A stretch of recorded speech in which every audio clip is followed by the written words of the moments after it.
नमस्कार, मैं हूं आंचल सिंह।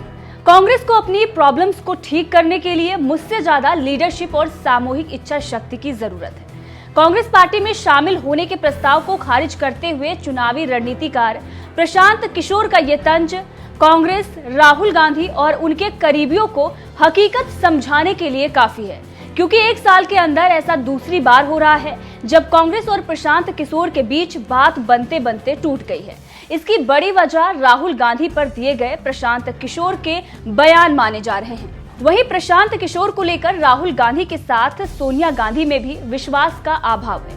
वहीं प्रशांत किशोर की कार्य योजना पर चर्चा के दौरान कांग्रेस नेताओं ने भी ये साफ कर दिया था कि उन्हें दूसरे दलों से संबंध खत्म कर सिर्फ पार्टी के लिए काम करना होगा।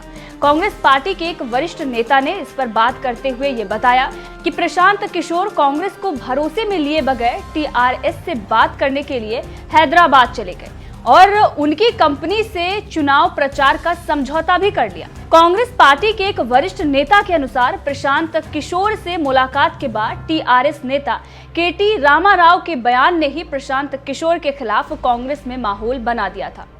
रामाराव ने बयान दिया था कि राहुल गांधी की वजह से ही प्रधानमंत्री नरेंद्र मोदी और भाजपा को ताकत मिलती है, यानी प्रशांत किशोर राहुल गांधी को उस लायक नहीं समझते जिस तरह कांग्रेस उन्हें देखती है, और पीएम मोदी के समक्ष तो बिल्कुल भी नहीं। वहीं प्रशांत किशोर का पार्टी में शामिल होने का विरोध करने वाले ज्यादातर नेता राहुल गांधी के करीबी हैं और भरोसेमंद हैं।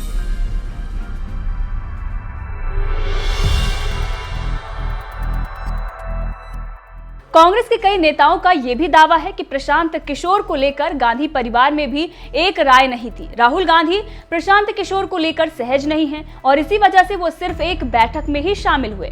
बाकी सभी बैठकों में प्रियंका गांधी वाड्रा ही शामिल हुई। वहीं सोनिया गांधी भी प्रशांत के पार्टी के लीडरशिप को लेकर दिए गए सुझावों से ज्यादा सहमत भी नहीं थी, इसीलिए प्रशांत किशोर पार्टी में शामिल नहीं हो पाए। इसके साथ ही प्रशांत किशोर के दूसरी सियासी पार्टियों से रिलेशन और राहुल गांधी पर उनका सीधा हमला करना भी एक बड़ा कारण रहा है। यहाँ तक पार्टी के नेताओं ने तो ये भी आरोप लगा दिया कि प्रशांत किशोर की वजह से कांग्रेस को फायदा नहीं बल्कि नुकसान हो रहा है। प्रशांत किशोर के सुझाव से दूसरे दलों को फायदा भी मिल सकता है। यहाँ सीधा आरोप भाजपा को फायदा पहुंचाने का तो नहीं लगाया गया, लेकिन इशारा भाजपा की तरफ ही था।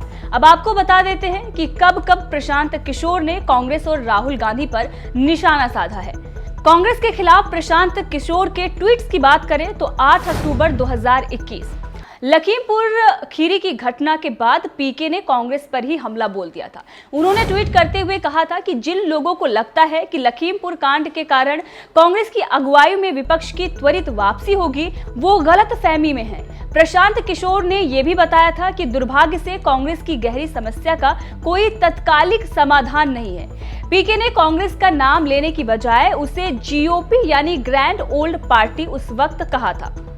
2 दिसंबर 2021 कांग्रेस के आला कमान पर सवाल उठाते हुए पीके ने ट्वीट किया था और लिखा था कि कांग्रेस जिस विचार और स्थान का प्रतिनिधित्व करती है वो एक मजबूत विपक्ष के लिए काफी अहम है, लेकिन इस मामले में कांग्रेस लीडरशिप का व्यक्तित्व तौर पर किसी को दैवीय अधिकार नहीं है, वो भी तब जब पार्टी पिछले 10 सालों में 90% चुनाव में हारी है। विपक्ष के नेतृत्व का सवाल लोकतांत्रिक तरीके से होने दें।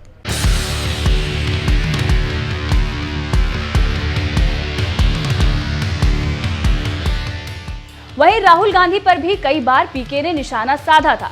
गोवा विधानसभा चुनाव के दौरान प्रशांत किशोर ने एक कार्यक्रम में कहा था कि जैसे कांग्रेस पहले 40 वर्षों तक भारतीय राजनीति के केंद्र में थी, उसी तरह भाजपा भी चाहे हारे या जीते राजनीति के केंद्र में ही रहेगी। भाजपा कहीं जाने वाली नहीं है। राहुल गांधी पर तंज कसते हुए प्रशांत किशोर ने कहा था कि राहुल गांधी के साथ सबसे बड़ी समस्या यह है कि उन्हें लगता है बस समय की बात है, लोग नरेंद्र मोदी को सत्ता से बाहर कर देंगे। प्रशांत किशोर का कहना था कि राहुल गांधी जब तक प्रधानमंत्री की ताकत को नहीं समझेंगे तब तक उन्हें चुनाव में नहीं हरा पाएंगे। अब इसी वजह से राहुल गांधी के करीबी प्रशांत किशोर पर विफरे पड़े हुए हैं। उसमें नाम दिग्विजय सिंह का भी आ रहा है और इस पर तंज मध्य प्रदेश के गृह मंत्री नरोत्तम मिश्रा ने भी कसा है। उन्होंने कहा कि प्रशांत किशोर जी बहुत योग्य व्यक्ति हैं और कांग्रेस एक डूबता हुआ जहाज है, डूबते जहाज की सवारी कोई नहीं करना चाहता। सुनिए क्या कुछ कहा है नरोत्तम मिश्रा ने। आदरणीय प्रशांत किशोर जी का ट्वीट देखा है और ट्वीट देखने के बाद माननीय कमलनाथ जी को, माननीय दिग्विजय सिंह जी को बधाई दूंगा कि उनकी बात फिर मान ली गई। अगर इसके हम दूसरे पहलू पर विचार करें तो मैं मानता हूं कि प्रशांत किशोर जी बहुत योग्य व्यक्ति है और कांग्रेस एक डूबता जहाज है और डूबते जहाज में कोई नहीं बैठना पसंद करेगा और ये तो बहुत योग्य है।